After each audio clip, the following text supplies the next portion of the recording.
పడేయాలంటే నాకు ఇంకా అంత మెచ్యూరిటీ లేదు, మెచ్యూరిటీ వచ్చిన రోజున మీకు తెలియజేస్తానని చెప్పాను.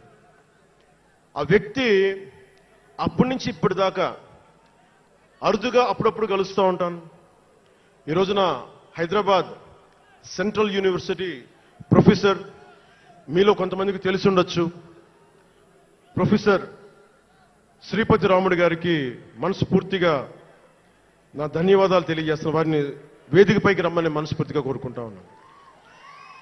ఎందుకంటే మీరు ఓజీ ఓజీ అని అరుస్తూ ఉంటే నన్ను సినిమాల కంటే కూడా సినిమాల్లో ప్రజలకి పనిచేసే మనిషిని చూశారు ఇలాంటి మేధావులందరూ, పోరాట యోధులందరూ. సో నాకు ఎప్పుడు కూడా ఆయన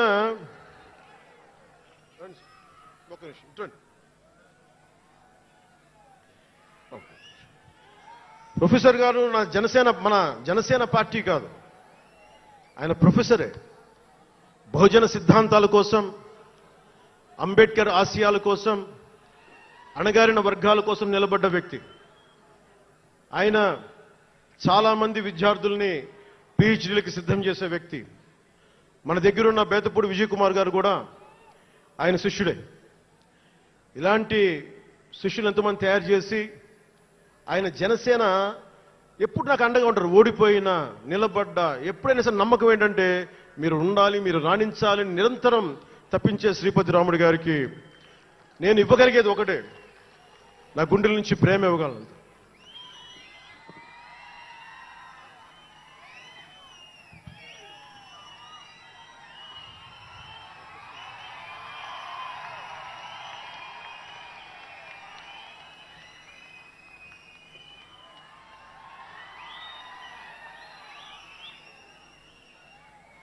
అంటే కృతజ్ఞత అనేది ఎంత అవసరం, గుర్తింపు ఎంత అవసరం అంటే మనం ఏదో అయినప్పుడు కాదు, ఏవి అవ్వనప్పుడు మనం వెంట నిలబడాల్సింది.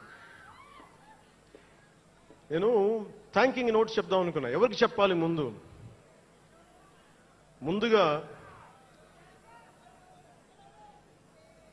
ఈ సభా వేదిక కోసం పారిశుద్ధ్య సిబ్బందికి, నా గుండెల్లో పెట్టుకొని గౌరవించే నా పారిశుద్ధ్య సిబ్బందికి ముందుగా మీ అందరికీ నా హృదయపూర్వక నమస్కారాలు, హృదయపూర్వక ధన్యవాదాలు. యాక్చువల్గా నేను అనుకుంది ముందుగా పారిశుద్ధ కార్మికులకి సన్మానం చేసి స్పీచ్ మొదలు పెడదామని. ఎక్కువ మంది ఉండటం వల్ల మన సమయం సరిపోదు కాబట్టి రేపు పొద్దున మన సీనియర్ నాయకులందరినీ, సోదరులు నాగబాబు గారిని, ఎమ్మెల్సీ వారిని గౌరవించి చేయవలసిందిగా నేను కోరుకుంటున్నాను.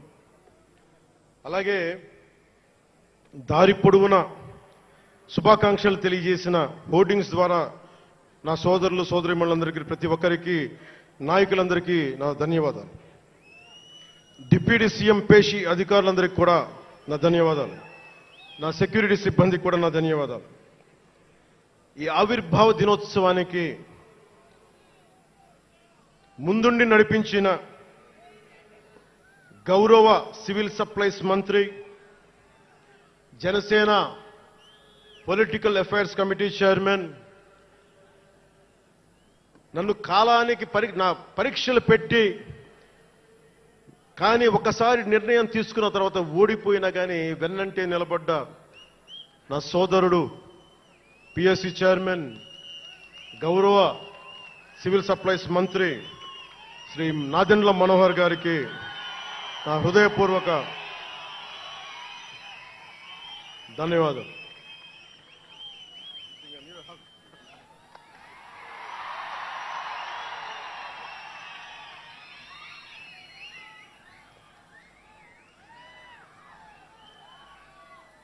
అలాగే 2009 నుండి 10 నుండి ఆయన పాలిటిక్స్లో లేకపోయినా నేనంటే ఇష్టం తోటి ఎప్పుడు నా వెన్నంటే ఉండే హరిప్రసాద్ గారికి ఏం ఆశించాలా, జీతాలు తీసుకోవాలా, జీతభత్యాలు లేవు, ఉన్నంతలోనే అన్నిటికీ పాపాల భైరవుడు ఆయన.